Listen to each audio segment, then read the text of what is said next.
and share my screen.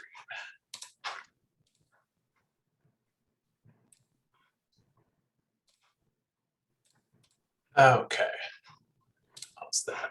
Cool. Great. So thanks everyone for coming. July community meeting. Thanks for accommodating our slightly adjusted schedule. Normally this will be the second Tuesday of the month, but a lot of us were out of town that day, so we moved it, and it's now today. We'll go through the typical content and jump right into it. Core values, transparency, safety, community, and action. A lot of action lately. We'll talk about that as we go through. Really exciting stuff that's been going on as we get into the summer here.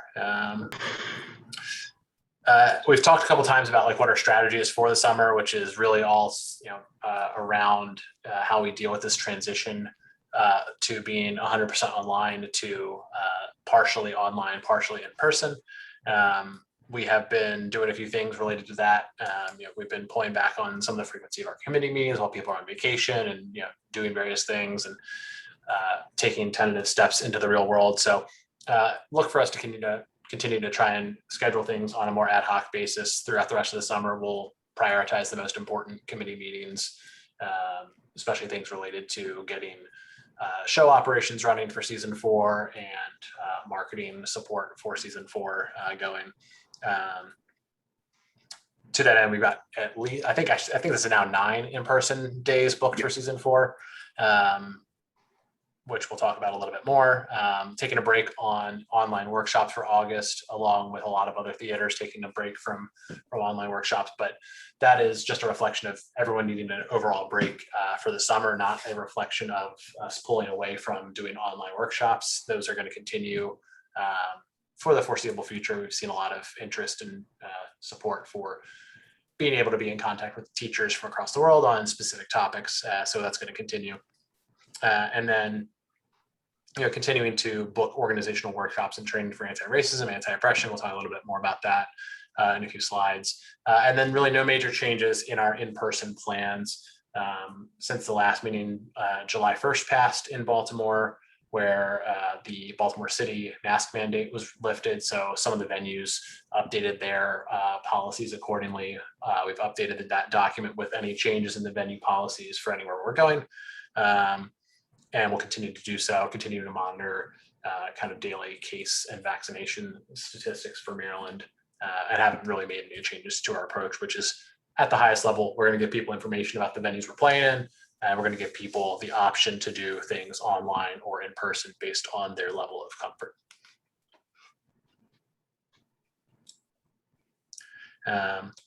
Some kind of quick updates on operations and development here. As I mentioned, we're kind of working through different versions of meeting structures, figuring out what makes sense for folks.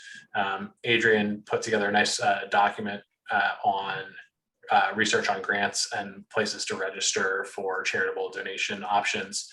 There is a Maryland Arts Council grant that is open to us to apply to.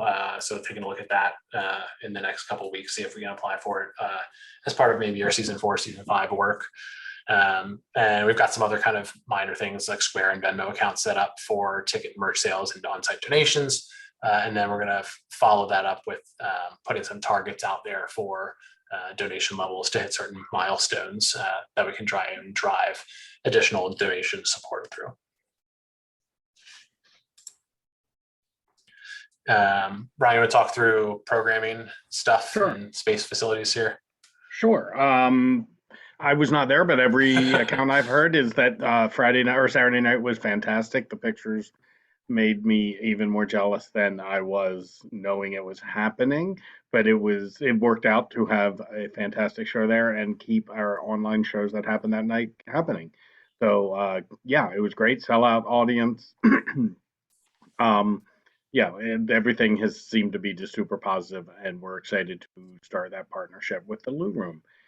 Season 4 submissions are in and closed.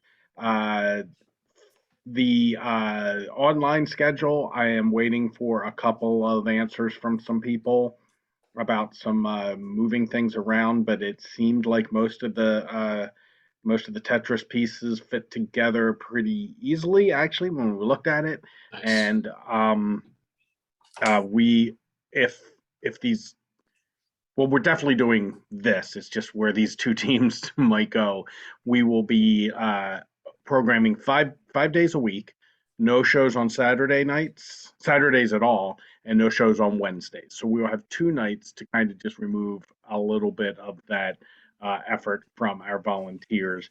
Sundays will probably have a longer block in the afternoon, 2 hours, because some of those teams who were on Saturday afternoon, plus some new international-ish type team. So yeah, it worked out very well, and there'll still be, because it is a smaller group than in the past. There will be opportunities for, I think, return. I was talking to Spicebox, who's a team on with us now, and they were going to take a break, but basically said, let us know if in September or October you're looking for a show.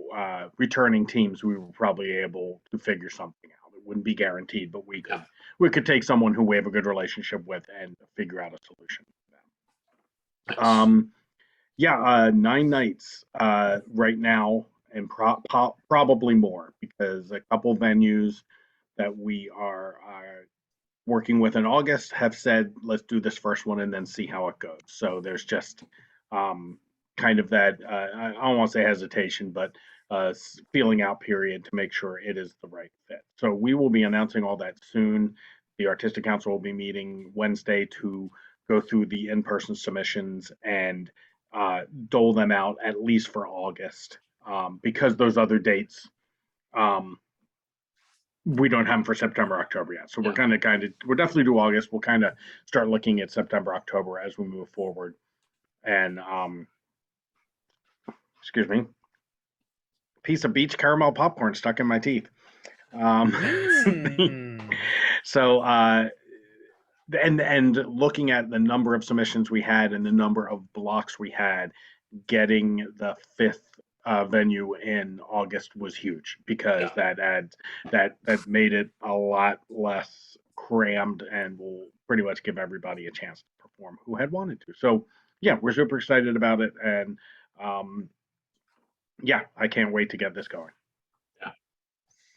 Oh, and one thing about it, and we're not announcing them yet. We get everything done, but the variety of areas within Baltimore. We are not in one neighborhood twice. Out of these 5 venues in August, they are spread throughout the city. So that is fantastic that we are doing what we set out to do. Didn't know how successful it would be at the beginning because we'd had no relationship with people, but we've got a nice variety of kinds of venues and variety of places throughout the city. Awesome.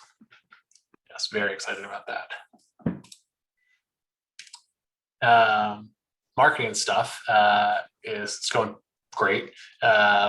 Season 3 poster was met with resounding praise and excitement. I'm really excited to get that one printed. We will get posters printed. Pin stickers, shirts are all in stock and for sale. The shirts are not on sale on the site, but they're on sale in person.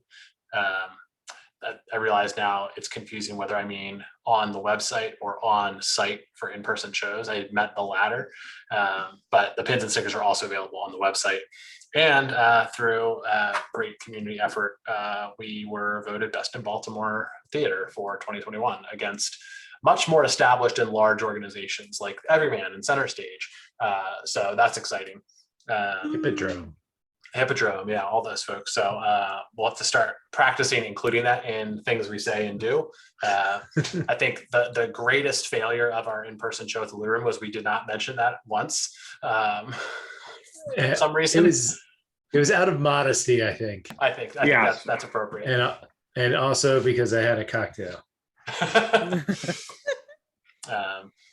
But we'll getting some material together for season 4. I think with a smaller number of in-person shows and being spread out in multiple neighborhoods, there's a big opportunity to be able to sell those shows out as well, being that we'll be in each venue once a month at most, rather than weekly or even 7 days a week in one place, which is a lot more challenging to book But it also is going to be a little bit more legwork in terms of printing posters, submitting to event sites, getting into local neighborhood Facebook groups, etc. So I'll be sending a note out tonight, looking to get a marketing committee meeting on the books to kind of figure that out. Because our first in-person show would be, I believe it's the 6th is the first one, which is not too far away. It's only 2.5 weeks. So want to make sure we're on top of those things and give enough lead time to generate the type of response we had for the 17th. On education, as mentioned, we're taking a workshop break in August. We've been doing, again, these targeted specific workshops with folks outside of Baltimore primarily. They've been going really well, generally getting anywhere between 5 and 10 participants for those, and good feedback. We've been doing a optional feedback survey, and we've had like 24 responses to that this year, and our average rating out of 10 is like 9.8. So the feedback has been very positive, which is exciting, and we'll look to kick that back off in September. And then for the Anti-Racism, Anti-Oppression Committee, we have another workshop that's actually sold out next month with a group out of the UK. I didn't realize it sold out already. Yeah. I hadn't checked it. I saw the orders coming in, but I didn't know the cap on it. That's awesome. Yeah, so that's 12 spot workshop, interactive, on supporting disabled and neurodivergent improvisers.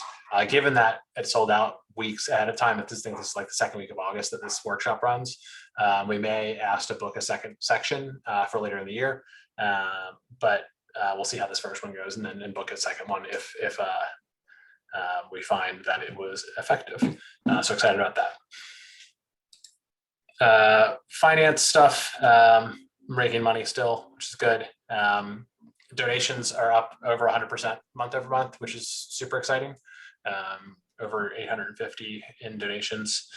And then the other kind of big thing is we had the whole merchandise sale with Custom Ink, where we ended up paying for some shirts, but we also had shirts bought through the Custom Ink fundraiser, so we ended up netting income on that. And continue to grow slowly but steadily. And then similarly, continued steady growth in all of our kind of outreach and support numbers. Getting to near one of the YouTube milestones of 4,000 hours of viewed content. It's an arbitrary milestone for monetization, but it's still nice to have something to track towards and continue to see progress here. Nothing explosive, but something to be happy about as we continue to provide sustainable growth here. And that's it. So if there's any questions, we'll take them now. Any other topics that people wanted to talk through? Otherwise, thanks for being here as always. I'll stop sharing the screen.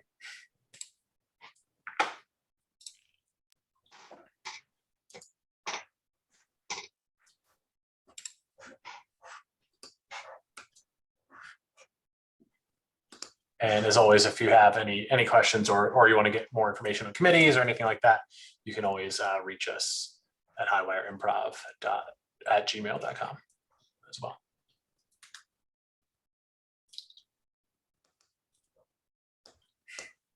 This is my favorite part of the recording, where we all just kind of awkwardness of no question. Awesome. Now let's all count to 21. Oh no, we're not doing that. Not on Zoom. Awesome. I did that in a workshop, and it went way better than I thought. Yeah. Was I in that? I remember I've done it once, and I think we got in the teens. Nice. Which I was very, very surprised to do. This was a hideout workshop that Chewy Zarate did, and I think we got there. We first just had to go to 10, and we nailed that. And then I think we got to 20 with only one restart, and he's like, "Jesus, guys, you're making me look bad because you're I'm telling you how hard this is, and you're nailing it." I love the interpretation of that as you're making me look bad for doing well. Awesome. That's Chewy though. Yep. He's a riot. Well, fun little anecdote for those who made it to the end of the video. Awesome. Thank you as always. Look for follow-up info from various committees, and thanks everyone as always. See y'all.